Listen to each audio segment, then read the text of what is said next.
गुरुजी, आज के इस अंक में हम बात करने जा रहे हैं सिंग्रहणी रोग के बारे में। अक्सर इससे परेशान रोगी इतना ज़्यादा त्रस्त हो जाता है कि उसको किसी भी प्रकार की सुध नहीं रहती है। तो मैं सबसे पहले जानना चाहूँगा हमारे दर्शकों के लिए कि ये सिंग्रहणी रोग आखिर होता क्या है। देखिए, सिंग्रहणी रोग उसको बोलते हैं कि आपने कुछ भी खाया पिया तो फट आपको लेटरिन जाना पड़ेगा। बिल्कुल। यानी वो पेट में रुकता ही नहीं है, पेट में पचता ही नहीं है। जैसे ऊपर से डाला ऐसे गुदा के रास्ते बाहर निकाल दिया। इस रोग को हम सिंग्रहणी बोलते हैं। और जिस रोगी को सिंग्रहणी रोग हो जाता है उसका जीना एक किस्म का नर्क हो जाता है। यदि पानी भी पी लिया तो भी उसको जाना पड़ेगा, थोड़ा सा कुछ भी खा लिया तो फटाफट भागना पड़ेगा, या थोड़ी सी लापरवाही की तो कपड़े भी खराब। ये सिंग्रहणी रोग है और ये रोग होता है लीवर की खराबी से। लीवर खराब होता है मैदे की चीज़ों से, तली हुई चीज़ों से, बासी खाने से, बेटाइम में खाने से, बेटाइम में सोने से, बेटाइम में उठने से लीवर के ऊपर बहुत ज़्यादा इसका बुरा असर पड़ता है। जब लीवर के ऊपर चिकनाहट जम जाए या लीवर फैटी हो जाए और उसको सिंग्रहणी बड़ी जल्दी से होती है। और सिंग्रहणी में यदि किसी का पानी जल्दी ख़त्म हो गया तो मृत्यु भी हो जाती है। और आज पूरे संसार के अंदर एलोपैथिक में सिंग्रहणी का इलाज बिल्कुल नहीं है।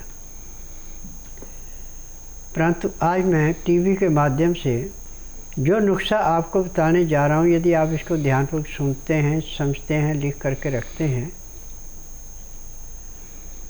तो 3 दिन में आप ये भूल जाएंगे कि मैं सिंग्रहणी का कभी रोगी था।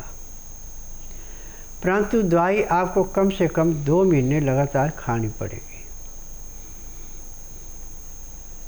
सिंग्रहणी के रोगी के लिए जो उपचार मैं आपको बताने जा रहा हूँ उसको ध्यानपूर्वक सुने, समझें, लिख करके रखें और जैसे मैं बता रहा हूँ ऐसे बनाएं। तो ये आपने नुस्खा जो है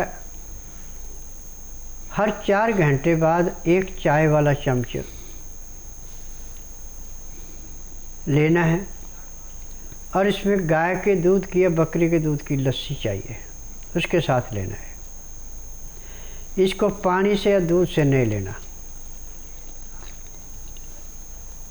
तो इसमें है सौंठ, काली मिर्च, पीपल, तेज पत्तर, काला जीरा और काला नमक।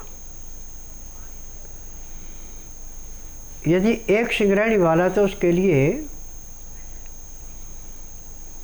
इसको 5 ग्राम काली मिर्च, 5 ग्राम सौंठ, 5 ग्राम पीपल, 5 ग्राम तेज पत्तर और 25 ग्राम इसमें काला जीरा, जीरे को भून के पीसना है और 1 किलो इसके अंदर काला नमक मिलाना है।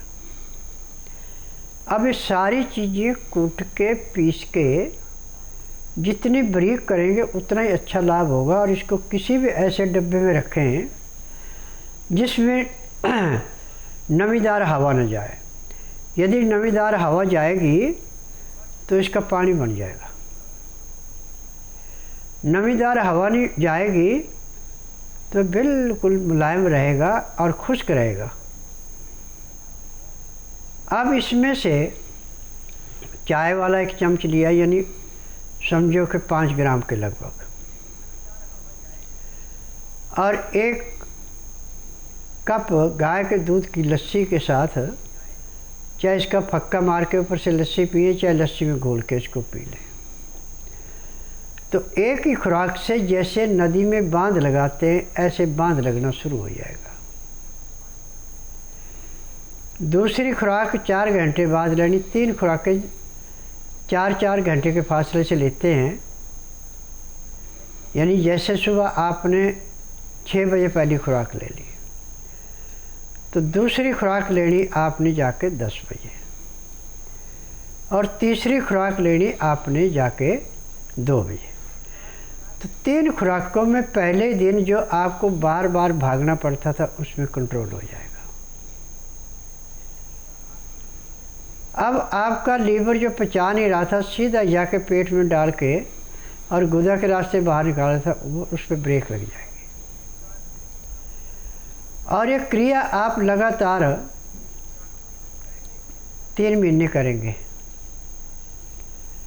तो आपका लीवर, पैंक्री, पित्ता, गुर्दा, तिल्ली सबकी ऐसे धुनाई हो जाएगी इससे, जैसे मैले कुचैले कपड़े को गर्म पानी में सोडा डाल के उसको निखारते हैं, ऐसे निखर जाएगा और आपको संग्रहणी से मुक्ति मिल जाएगी। परंतु अब एक बात का ध्यान रखना, संग्रहणी के रोगी के लिए हमेशा हल्के से हल्का खाना था। खाने में गेहूँ आपके पास 1 किलो है तो चना इसमें 1.5 किलो डालना, बाजरा आधा किलो, आधा किलो, मोठ आधा किलो, चुलाई 250 ग्राम, सिंघाड़े आधा किलो। पहले इन सब चीज़ों को ला के धो के सुखा दें। सूखने के बाद इसमें 50 ग्राम अजवाइन भून करके, 100 ग्राम तिल भून करके इसमें मिला दें।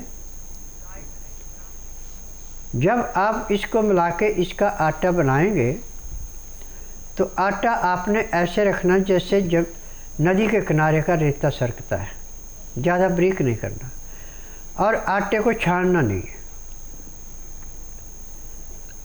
अब जितनी आपको भूख है सिर्फ उतना ही आटा लेना, फालतू नहीं लेना। इस आटे को सख्त गूंद करके और खुले पानी में रख दें। इतने में आप चाहे सब्जी बनाएं चाहे दाल बनाएं, जब वो पक जाए उसके बाद इस आटे को पानी में से निकाल के दोबारा गूंदें। अब आटा जो आपका सख्त था बिल्कुल मुलायम हो गया।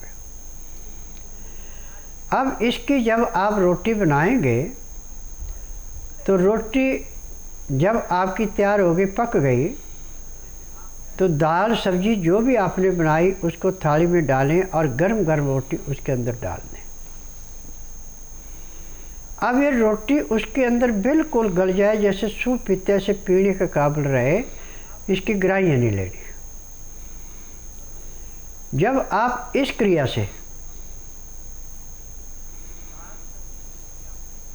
इस खाने को खाएंगे और खाना खाते समय 2 गिलास गर्म पानी, लहसुन, प्याज, अदरक का रस मिला के पिएंगे।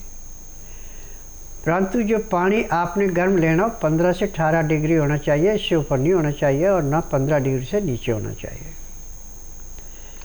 तो इसका नियम है कि आपने 2-4 घूंट जो आपने सूप बना रखा है रोटी का, इसके पिए, ऊपर से 2 घूंट पानी पी लिया,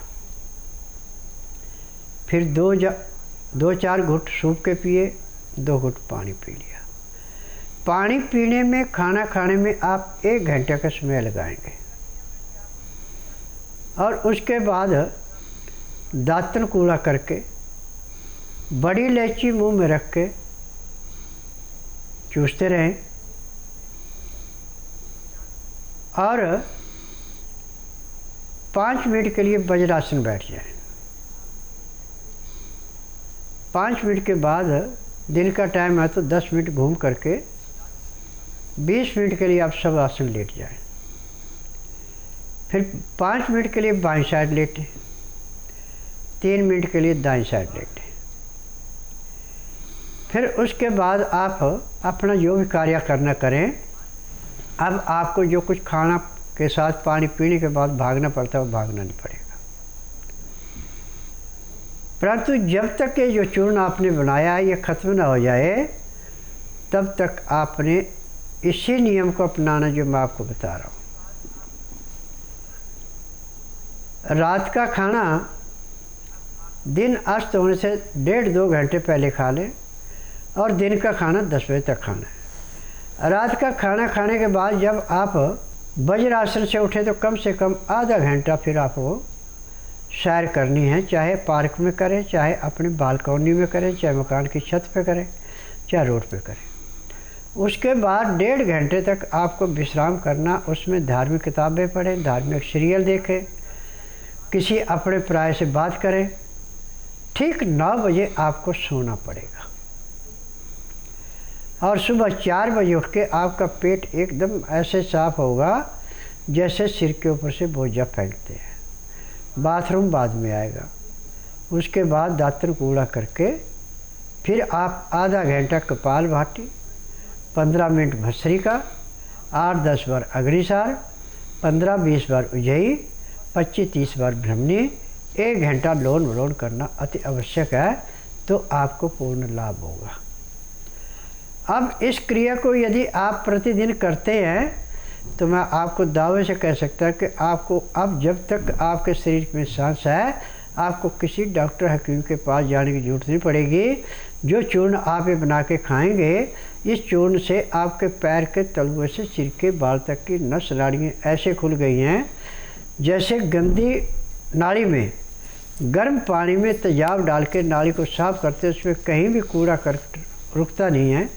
ऐसे शरीर का जो खाया पिया पच करके एक प्रेशर से पूरा बाहर आएगा और आपके शरीर में दिन दोगुनी दांत से चौगुनी ताकत आएगी।